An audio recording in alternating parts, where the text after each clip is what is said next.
नाशिकच्या इगतपुरीमध्ये 8 दिवसांपासून पावसाची संततधार. धरण क्षेत्रामध्ये पाणी पातळीची कमालीची वाढ, तर भावली धरण 100% भरलं. मराठवाड्याच्या पिण्याचा पाण्याचा प्रश्न मिटला. जोरदार पावसामुळे साताऱ्यातील भांबवली धबधबा ओसंडून वाहू लागला, तर कास तलाव पूर्ण क्षमतेने भरल्यामुळे सांडव्यावरून पाणी प्रवाहित. धबधबा पाहण्यासाठी पर्यटकांची मोठी गर्दी. कोल्हापूरमधील धरण क्षेत्रात पावसाची संततधार कायम, तर पंचगंगा नदीची पाणी पातळी सध्या 31 फुटांवर. जिल्ह्यातील 56 बंधारे पाण्याखाली. पुढील 2 दिवस जिल्ह्याला ऑरेंज अलर्ट. सिंधुदुर्ग जिल्ह्यामध्ये काल झालेल्या मुसळधार पावसामुळे जनजीवन विस्कळीत. कणकवलीतील संगम नदी दुथडी भरून वाहू लागली. नाशिकमध्ये अनेक भागातही मुसळधार पाऊस. गंगापूर धरणातनं 3716 क्युसेकनं पाण्याचा विसर्ग, तर गोदाघाट परिसरातील दुतोंड्या मारुतीच्या गुडघ्यापर्यंत पाणी. नाशिक आणि उत्तर महाराष्ट्रात 2 दिवस पावसाचा जोर कायम राहणार. चंद्रपूर जिल्ह्यामध्ये पावसाची जोरदार हजेरी, तर सलग 2 दिवसांपासून पाऊस सुरू. शेती कामांना वेग. पावसानं दमदार हजेरी लावल्यामुळे शेतकरी राजाला मोठा दिलासा. गोंदिया जिल्ह्यामध्ये पावसाचा जोर, तर शेतकरी पेरणी आणि भात रोवणीच्या कामात व्यस्त. सिंचन असलेल्या शेतकऱ्यांनी आधीच पेरणी केली. डाळिंबाला चांगला दर मिळत असल्यामुळे धाराशिव जिल्ह्यातील शेतकरी आनंदी. डाळिंबाला मार्केटमध्ये 250 रुपयांचा दर. येवल्यातील हडपसरचे शेतकरी सुनील सोनवणे यांनी ड्रॅगन फ्रूटची शेती फुलवली, तर कमी पाण्यावर येणारं हे ड्रॅगन फ्रूट पिकवलं. शेतीमधून यामुळे त्यांना लाखोंचं उत्पन्न मिळालंय. नागपूर विभागामध्ये समाधानकारक पाऊस, तर खरीप हंगामातील पेरणीला गती. विभागातील 6ही जिल्ह्यांमध्ये 35% पेरणी.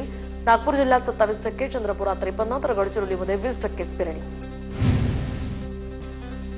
गोंदिया जिल्ह्यामध्ये धान खरेदीचं उद्दिष्ट पूर्ण झाल्यानं 35,000 शेतकरी धान विक्रीपासून वंचित राहण्याची शक्यता. धान खरेदीचं उद्दिष्ट जर वाढवलं नाही तर आंदोलन करण्याचा ठाकरे गटाचा इशारा. यवतमाळच्या पुसद कृषी उत्पन्न बाजार समितीच्या भाजी मंडईमध्ये चिखल, तर बाजार समिती प्रशासनाचं मात्र दुर्लक्ष. डांबरी रस्ते आणि नाल्या करण्याची शरद पवारांच्या राष्ट्रवादीची मागणी. वर्ध्यामध्ये बदलत्या वातावरणाचा संत्रा पिकाला फटका. मृगबहार गळाल्यामुळे संत्रा उत्पादकांचं मोठ्या प्रमाणावर नुकसान. सरकारकडे मदत देण्याचीही मागणी. नांदेडच्या अर्धापूर तालुक्यातल्या देळूब या ठिकाणी 2 एकरावरील सोयाबीन बियाणे उगवले नाही. व्यथा सांगताना आजीला अश्रू अनावर. नांदेड जिल्ह्यामध्ये 500च्या वर बोगस सोयाबीनच्या बियाण्यांची तक्रार. लातूरच्या हडोळतीमधील वृद्ध शेतकरी दाम्पत्य अद्याप सुद्धा मदतीपासून वंचित. कृषी मंत्री माणिकराव कोकाटेंच्या आश्वासनानंतर 3 दिवस उलटून सुद्धा मदत न मिळाल्याची माहिती. प्रशासनाकडे आता दखल घेण्याची मागणी. तर लातूरमधील या वृद्ध शेतकरी दाम्पत्याला तेलंगणामधून रघु अरिकपुडी सेवा ट्रस्टकडून 1 लाख रुपयांची मदत. लाख रुपयातनं शेतीसाठीची अवजारे खरेदी करावी. ट्रस्टच्या प्रतिनिधींची प्रतिक्रिया. जळगावच्या 40 गावातील लॉजवर चालणाऱ्या कुंटणखान्याचा पर्दाफाश, तर 3 जणांना अटक. बनावट ग्राहक पाठवून 40 गाव पोलिसांची सिनेस्टाईल छापेमारी. उल्हासनगरात मित्राकडूनच मित्राची हत्या. दारू पिण्यावरून वाद झाल्यामुळे मित्राची हत्या. आरोपी शकील शेखला अटक. हिललाईन पोलिसांकडून अधिकचा तपास सुरू. गोदावरी नदीपात्रामध्ये आढळला अज्ञात महिलेचा मृतदेह. नाशिक रोड पोलिसांकडून मृत महिलेची ओळख पटवण्याचं काम सुरू. महिलेचा मृत्यू घातपात की या ठिकाणी आणखी काही याचा संशय. या संदर्भातला तपास सुरू.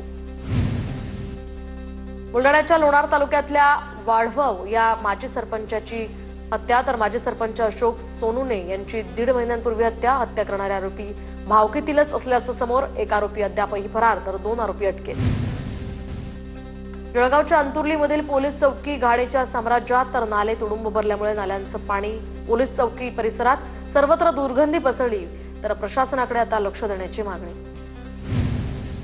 राज्यात 24 तास वाळू वाहतुकीला मुभा. घरकुलांसाठी 5 ब्रास वाळू मोफत दिली जाणार. घरपोच वाळू पुरवठ्यासंदर्भात लवकरच धोरण जाहीर होणार. महसूल मंत्री चंद्रशेखर बावनकुळे यांची घोषणा. शिक्षक भरती घोटाळ्यामध्ये नागपूरच्या सदर पोलिसांनी आणखी एका शिक्षणाधिकाऱ्याला ठोकल्या बेड्या, तर रवींद्र सलामे असं अटक करण्यात आलेल्या शिक्षणाधिकाऱ्याचं नाव रवींद्र. अहिल्यानगरच्या लक्ष्मीबाई भाऊराव पाटील शाळेचे मुख्याध्यापक शिवाजी लंकेंची बदली रद्द करा. 5 दिवसांपासून शाळेतील विद्यार्थ्यांचं आंदोलन. पदाधिकारी आणि पालकांच्या बैठकीत तोडगा नाहीच. तुळजापूर तालुक्यातील यमगरवाडी या ठिकाणी शाळेत जाण्यासाठी चांगला रस्ता नसल्यामुळे विद्यार्थ्यांची गैरसोय. खराब रस्ता आणि पाण्यातनं वाट काढत गाठावी लागते शाळा. रस्ता दुरुस्त करण्याची सगळ्यांचीच मागणी. बीडच्या पाटोदा तालुक्यातल्या वैद्य किन्ही या शाळेची भिंत पुन्हा कोसळली. 6 वर्ग खोल्या धोकादायक स्थितीत. पालकमंत्री अजित पवार यांनी शाळेसाठी नवीन इमारत देण्याची केली होती मागणी. सावंतवाडी या ठिकाणी सिंधुदुर्ग जिल्हा कारागृहाची संरक्षक भिंत कोसळली. दगडी भिंतीवर सिमेंटचं बांधकाम करणं भोवलं. प्रशासनाच्या या गलथान कारभारामुळे संस्थाकालीन ऐतिहासिक ठेवा जमीनदोस्त.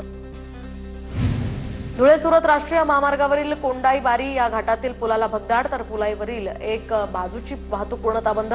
कोट्यवधींच्या महामार्गाचं काम निकृष्ट काम करणाऱ्या ठेकेदारावर आता कारवाई करण्याची ही मागणी. इगतपुरी तालुक्यातील घोटी या ठिकाणी अंगावर झाड पडल्यामुळे एकाचा मृत्यू. मुसळधार पावसामुळे झाड कोसळल्यामुळे अज्ञात इसमाचा मृत्यू झाल्याची माहिती. चंद्रपूर जिल्ह्यातील ग्रामीण भागातील विद्यार्थ्यांची बसच्या अनियमित फेऱ्यांमुळे अडचण, तर बसच्या प्रतीक्षेत विद्यार्थी तासनतास खोळंबतात.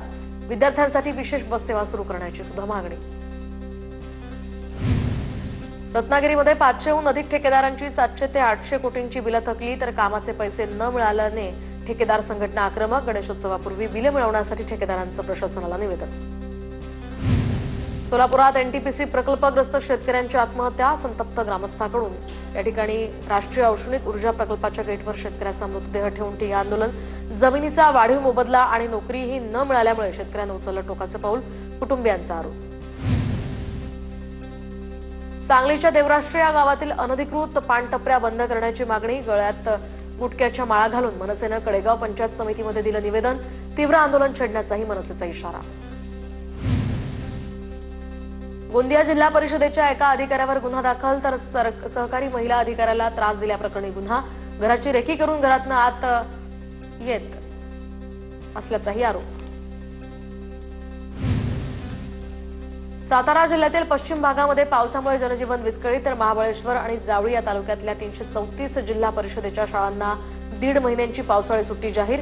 12 ऑगस्टपासून या शाळा सुरू होणार. राज्यभरात 8 आणि 9 जुलै रोजी शाळा बंद आंदोलन करण्याचा खासगी शिक्षक समन्वय संघाचा इशारा. विना अनुदानित आणि अंशतः अनुदानित शाळांना 1 जून 2024 पासून टप्पा वाढ लागू करण्याची मागणी. जावळी तालुक्यामध्ये ओला दुष्काळ जाहीर करा. आम्ही जावळीकर चळवळीकडून तहसीलदारांना निवेदन, तर जावळी तालुक्यामध्ये 80% पेरण्या अपूर्ण असल्याची माहिती.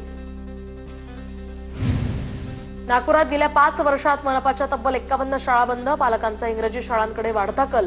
मनपा शाळेमध्ये अनेक शिक्षक निवृत्त. शिक्षकांची भरती नाहीच. नागपुरात सध्या 114 महानगरपालिकेच्या शाळा.